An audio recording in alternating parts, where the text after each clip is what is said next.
Hey, it's Andy from Red Army TV. We're catching up with the former players of Adelaide United. Kyle Veer was a couple of weeks ago, and from one club champion to the man who he handed that baton over to, Jason Spagnuolo. Thanks for joining us. Andy, thanks for having me. Mate, the image of the flying mullet, the iconic image, running down the wing at Hindmarsh Stadium, will be burned into the minds of the Reds fans forever.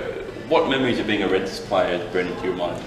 Well, firstly, that mullet, I've tried to remove that because it reminded many a time that it was a poor haircut choice. At the time it worked, I thought it worked anyway, but no, it was good fun. Had lots of very good memories, some painful memories, but mainly just good fun, enjoying my football with some good teammates at the time. It was one of our most successful seasons ever where you won the club champion award. It was a special AUFC team back then, wasn't it? Good bunch of lads. It was. We had a good blend of old and young, and the older players were very good players, and a lot of us younger guys learnt from them. There was Nathan, there was Bruce, and we all admired people like Carl and Ross and Michael and Ange, and it was very good. Just about every age group covered. We did. We had a few of the older people. Some cracking moments in that season. Newcastle Jets, that penalty shootout sticks in my mind, and obviously Cozzy having to go at the ref after that. Excited. Yeah. Any memories stick out to you of that season? Positive ones? Yeah, of course. It's hard.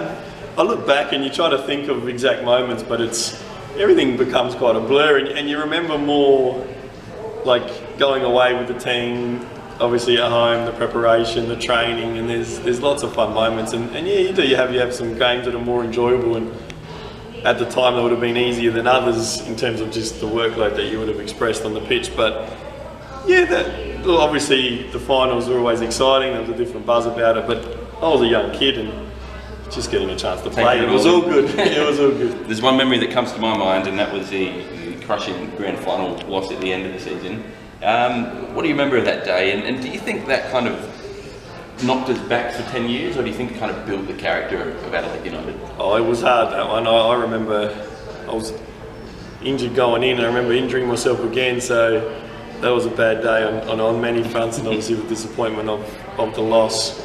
And you reflect on that, and you look back many years after, and you think, and you see the success and the acknowledgement that the winning teams get, and maybe at the time you didn't realise how important it was, and being a young person, the older people who were very experienced said you might not get this opportunity again. We were fortunate enough to get it a couple of years later, but obviously still weren't successful, and yeah, you would be nice to have that time again, for sure. Of course, that kind of fortune turned around at the end of last season, and finally won, finally champions. Where did you watch the game, and how did it make you feel?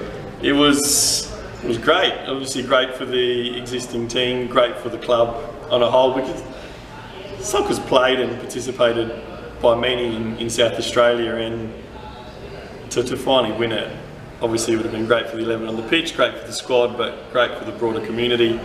I actually decided to stay home and watch it, to be honest. I enjoy hearing the commentary, and I don't feel like, I love going to the game and the atmosphere. You can't miss that. You can't. Yeah, but just at home, I like to pay more attention. We've had some great players throughout the years at Adelaide United, players like Flores and today Isaias, foreigners, interstate players. What was it like to be an Adelaide boy dominating it in front of your mates, your family, in front of your hometown crowd? It was important. It was quite special, and I think I'd encourage it more if I was making some decisions. I would have ran through a brick wall for the club, to be honest. But the foreigners, they're fantastic as well, and we've got some real quality at the moment, and have had in the past. But it's always nice to give a young person an opportunity that has grown up driving past Hindmarsh Stadium as a kid and wants to play out there one day. Did that make your connection to the fans of Red Army a bit more special? You would have been a Reds fan yourself. Yeah, for sure. Yeah, I think it helped. They were always great to me, and they're a great supporter group, so yeah, it probably helped. But they're good to all the players, which is important, and I think that's the beauty of our game in this country.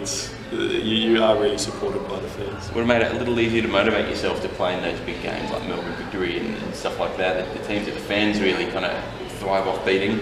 Yeah, it was great, just winning any game, but obviously the rivalry, you grow up watching soccer as a child, and there's Adelaide City, there's West Adelaide, whichever one you supported as a child, and there was always big games against the Victorian teams and New South Wales teams, and yeah, that was obviously then relayed to us when we were playing, and yeah, it was obviously special to get a win in those games. Tell us about the experience of playing in Asia. Where does that rank in your career highlights? Yeah, very memorable. It's good to be able to reminisce, and now I've got a little kid, it'll be nice to tell him one day. Yep. Because you won't believe me, I've put on a few kilos. But he won't recognise you from the hairdo either. No, it was good. The actual trips were great. So I like it to be like a big camp, and you go on there with your mates, and it's fun, and you bond as a team, and then the games are obviously extremely important, and I think it was great for the squad at the time. We were very fortunate to have a good bunch of people. We're struggling a bit at the moment, mate, and a big part of that is the injuries that we're kind of suffering as a squad. You're a player whose career was kind of unfortunately plagued by injuries throughout. What impact does that have on a team and morale and all that kind of thing?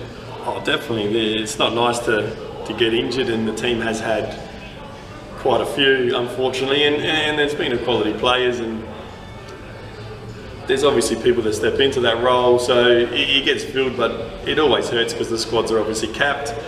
In a personal sense, it's hard if you're constantly doing rehabilitation stuff, and obviously your form drops, and it's never nice. It's the not nice part of the game. Do you see any positive signs watching the Reds this season? We went 8 weeks last year. This is week 9 this week. No, definitely. I think they've been unfortunate. You need a little bit of luck, and turn around like last season. Why not? So we're going to be champions again. That's it. That's the spirit. How's football like these days for Jason Spagnuolo? Just as a fan? Just as a fan.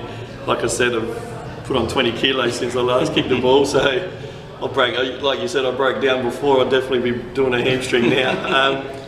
Yeah, I'm just a spectator. I've always enjoyed sport in general, and soccer was obviously a big passion of mine, so I watch as much as I can, get to the games as much as I can, and that's about it for now. Thank you so much for joining us on Red Army TV. Thanks for having me. Cheers. Thank you.